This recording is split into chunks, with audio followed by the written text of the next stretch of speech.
नमस्कार, एनकेएम न्यूज में आपका स्वागत है। मैं हूं संदीप शर्मा।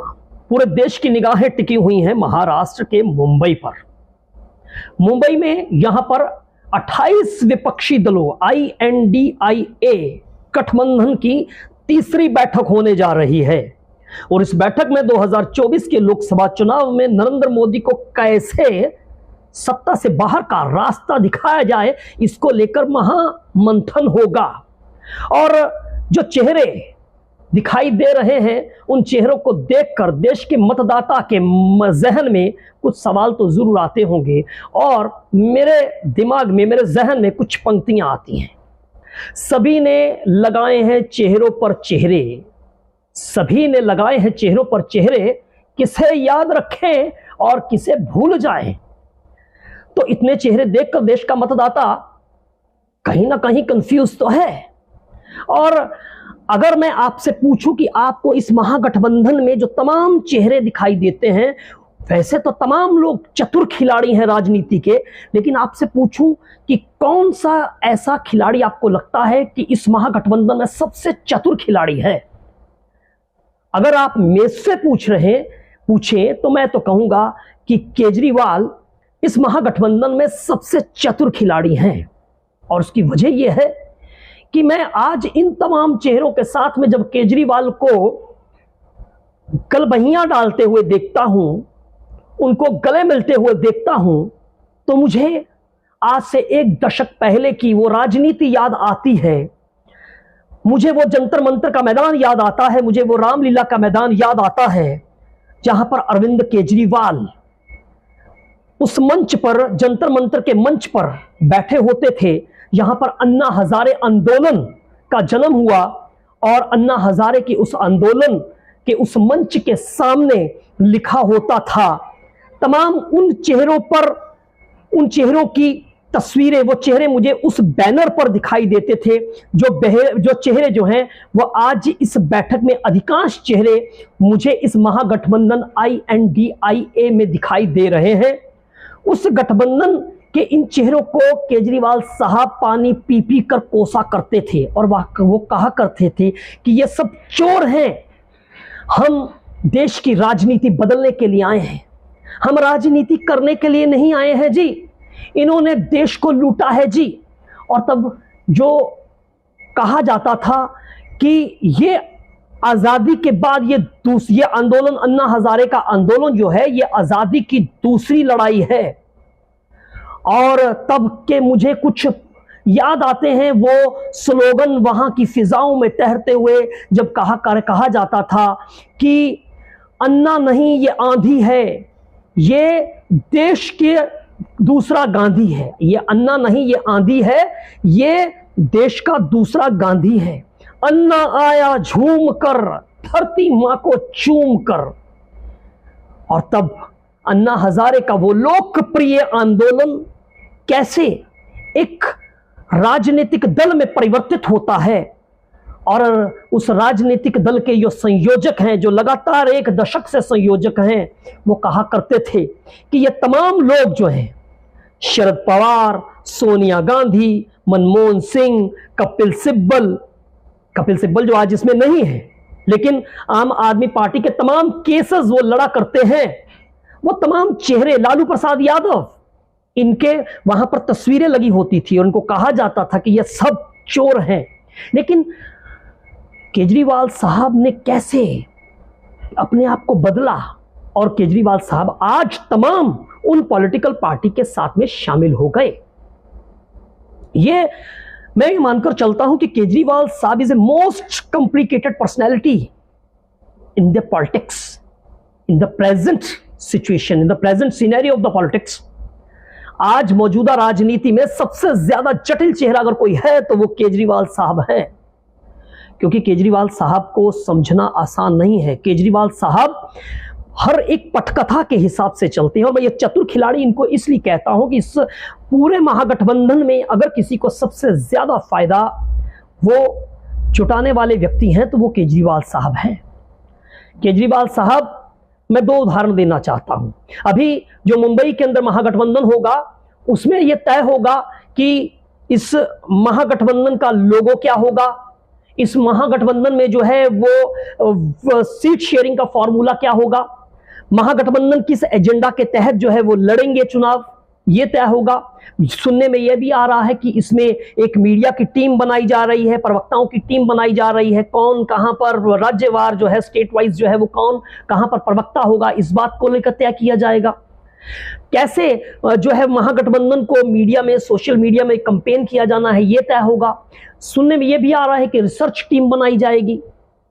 लेकिन यहां पर दो चीजें जो हैं वो इस महागठबंधन में, दो गांठें हैं जिसे खोलना जो है वो सबसे बड़ी चुनौती महागठबंधन के साथियों के लिए, महागठबंधन के दलों के नेताओं के लिए हो रही है।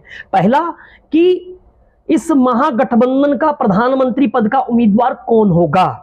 हालांकि तमाम गठबंधन के लोग जो हैं वो अपने अपने गठबंधन के नेताओं को प्रधानमंत्री पद का उम्मीदवार बनाना चाहते हैं, लेकिन मजबूरी यह है कि इस पर कोई चर्चा कर नहीं सकते, क्योंकि अगर इस पर कोई बात होती है तो फिर महागठबंधन पर यहीं पर ब्रेक लग जाएगा। दूसरी चीज क्या है जो होना चाहिए, वो महागठबंधन का संयोजक कौन होगा।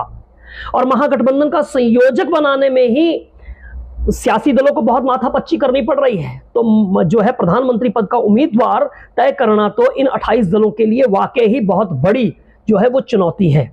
अब ये समझ लीजिए कि इधर महागठबंधन की आज बैठक है और वहीं एक दिन पहले के बयान क्या आ रहे हैं, सुन रहे हैं आप। महागठबंधन को लेकर आम आदमी पार्टी से बयान आता है कि प्रियंका कक्कड़ आम आदमी पार्टी के प्रवक्ता, आम आदमी पार्टी की बड़ी नेता आजकल मानी जाती हैं और टीवी पर उनका चेहरा अक्सर दिखाई देता है। वो कहती हैं कि महागठबंधन में INDIA में जो प्रधानमंत्री पद के उम्मीदवार होने चाहिए वो अरविंद केजरीवाल ही होने चाहिए, क्योंकि दिल्ली एक मॉडल ऐसा राज्य है। यहां पर महंगाई की मार में सबसे ज्यादा राहत अगर किसी सरकार ने दी है तो अरविंद केजरीवाल की सरकार ने दी है। यहां पर बिजली फ्री दी गई है, पानी फ्री दिया गया है, यहां दिल्ली वासियों को जो है वो शिक्षा फ्री दी जा रही है, इलाज मुफ्त किया जा रहा है। तो सबसे जो है वो अगर उपयुक्त कोई उम्मीदवार हैं तो वो अरविंद केजरीवाल हैं। वहीं उस मुद्दे पर प्रियंका चतुर्वेदी का बयान आता है कि उद्धव ठाकरे, प्रियंका चतुर्वेदी मैं बता दूं कि आजकल कांग्रेस पार्टी को छोड़कर जो है वो शिवसेना पार्टी में शामिल हो चुकी हैं। लिहाजा उन्होंने कहा कि भाई अगर महागठबंधन का कोई उम्मीदवार प्रधानमंत्री पद का हो सकता है तो वो उद्धव ठाकरे हो सकते हैं। तो समझ लीजिए कि आप समझिए कि इसी बात पर इतनी चतुराई से अरविंद केजरीवाल अपनी बात को वहां पर रखते हुए भी दिखाई देते हैं, और वहीं कुछ ही समय बाद अरविंद केजरीवाल की सरकार में मंत्री आतिशी का बयान आता है जो प्रियंका कक्कड़ के इस बयान का खंडन करती हैं कि प्रियंका कक्कड़ का बयान जो है वो निजी बयान है, ये आम आदमी पार्टी का आधिकारिक बयान नहीं है। तो वैसे मैं बता दूं कि आम आदमी पार्टी में किसी भी नेता में हिम्मत नहीं है कि वो अरविंद केजरीवाल के बिना संज्ञान में लाई कोई भी टिप्पणी जो है वो मीडिया में कर दे। तो अरविंद केजरीवाल जो हैं वो बहुत चतुर खिलाड़ी हैं, बड़े तरीके के साथ में वो जो है प्रियंका कक्कड़ से एक बयान जो है वो प्रधानमंत्री पद का दिलवा देते हैं, वहीं आतिशी से इसका खंडन भी करवा देते हैं। अब मैं चतुर खिलाड़ी इसलिए कह रहा हूं, और इस महागठबंधन के अंदर जो है वो विन विन वाली सिचुएशन कम, और यहां पर जो फायदा वो सबसे ज्यादा जो है वो अरविंद केजरीवाल को है। उसकी वजह यह है कि अरविंद केजरीवाल का अभी तक जो विकास हुआ है वो कांग्रेस को काट कर हुआ है, कांग्रेस को कमजोर कर कर हुआ है। यूं कहा जाए कि केजरीवाल साहब धीरे धीरे कांग्रेस को खा रहे हैं। चाहे सबसे पहली शुरुआत जो है वो दिल्ली से की। दिल्ली में एक वक्त पर कांग्रेस पार्टी का परचम लहराता था, लेकिन यहां पर सूपड़ा साफ कर दिया साहब। यहां पर दिल्ली विधानसभा में एक विधायक भी चुनाव हो चुके हैं, 3 बार मुख्यमंत्री अरविंद केजरीवाल बन चुके हैं, और पहली बार जो है अरविंद केजरीवाल जो है वो कांग्रेस की मदद से ही मुख्यमंत्री बने थे, और बड़े ही तरीके से उन्होंने कांग्रेस का इस्तेमाल करते हुए आज आम आदमी पार्टी का एक भी जो है, कांग्रेस पार्टी का एक भी विधायक जो है वो दिल्ली में नहीं है। मात्र 9 निगम पार्षद रह गए हैं कांग्रेस पार्टी के दिल्ली नगर निगम में। तो यह स्थिति है। फिर पंजाब चलते हैं। पंजाब में भी आम आदमी पार्टी ने कांग्रेस का सुपड़ा साफ कर दिया है। कांग्रेस की क्या स्थिति है वो आपके समक्ष है। वहीं कांग्रेस पार्टी को गुजरात में भी सबसे ज्यादा अगर किसी ने नुकसान पहुंचाया है तो वो आम आदमी पार्टी ने ही पहुंचाया है।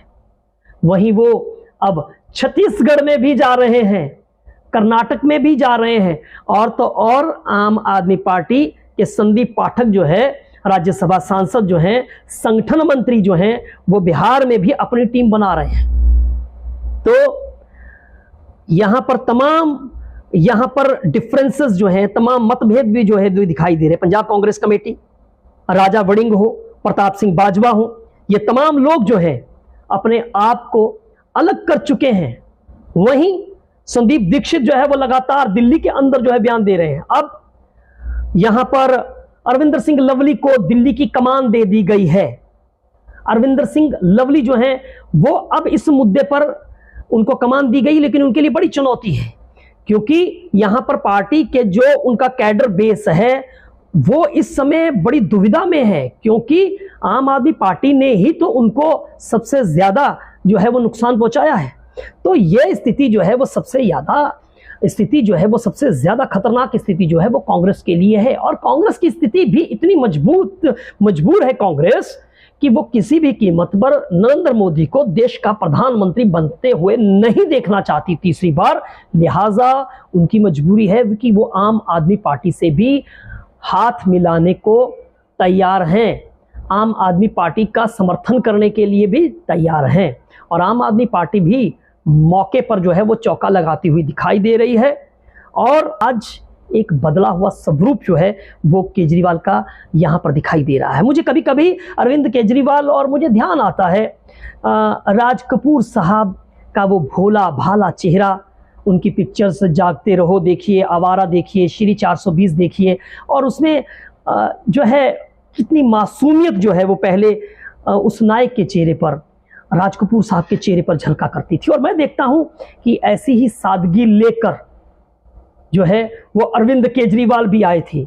जंतर मंतर के मैदान पर देखिए, रामलीला के मैदान में देखें तो वहां पर इसी सादगी, हम तो देश की राजनीति बदलने आए हैं जी, इन तमाम लोगों ने देश को लूटा है जी। वो भोली भाली बातें, और वो उनकी शर्ट जो उनके पैंट से बाहर निकली ओवर साइज शर्ट जो है वो घुटनों से नीचे जाती है, कभी उनकी वो शर्ट मुझे याद आती है, और पैरों में वो कैंची चप्पल याद आती है। और जी जी कर बोलना, अब हम देश को लूटने नहीं देंगे जी, हम देश में नई राजनीति है, राजनीति इनको सिखाने आए हैं जी। तो वो मुझे तमाम उनके इस नेता के जो बेहतरीन अभिनेता भी है उसके वो तमाम डायलॉग्स, वो तमाम संवाद भी मुझे याद आते हैं। मुझे लगता है कि न सिर्फ वो अभिनेता हैं, वो अब अरविंद केजरीवाल जो है वो बेहतरीन जो है वो पटकथा लेखक भी हैं, स्क्रिप्ट राइटर भी हैं। उनकी हर एक पटकथा, हर एक किरदार जो है किस वक्त पर कौन सा संवाद बोलेगा और उसका क्या असर होगा वो बेहतर तरीके से जानते हैं। तो अब ये देखिए कि आने वाले दिनों में अरविंद केजरीवाल की राजनीति देखिए, कांग्रेस की राजनीति देखिए, और कहीं कहीं मुझे ये भी नज़र आता है कि वो पार्टी जो करप्शन के खिलाफ जिस पार्टी का जन्म हुआ, अन्ना हजारे आंदोलन की कोख से जिस पार्टी का जन्म हुआ, वो भ्रष्टाचार में बुरी तरह से लिपट चुकी है। उसके दो मंत्री जो हैं वो जेल में बंद हैं। तो कहीं ना कहीं केजरीवाल साहब के मन में भी ये डर तो ज़रूर है कि आने वाले दिनों के अंदर जो है वो कानून का हाथ, कहीं कानून का शिकंजा उनकी गर्दन पर भी, उनकी गर्दन के इर्द गिर्द भी जो है वो ना आ जाए। इसलिए उन्हें पता है कि अगर कानून के शिकंजे में उनकी गर्दन फंस गई तो सांस लेना जो है वो मुश्किल हो जाएगा। और कुछ पंक्तियां मेरे दिमाग में जाते जाते फिर जहन में आती हैं, कितने चेहरे लगे हैं चेहरों पर, कितने चेहरे लगे हैं चेहरों पर, क्या हकीकत है और सियासत क्या। Sandeep Sharma, NKM news, Delhi. अगर आपको ये वीडियो अच्छा लगा है, हमारी ये खबर, हमारा ये विश्लेषण अच्छा लगा है तो इस पर टिप्पणी ज़रूर करें, हमारे चैनल को सब्सक्राइब करें और हाँ, लाइक का बटन ज़रूर दबाएं। नमस्कार।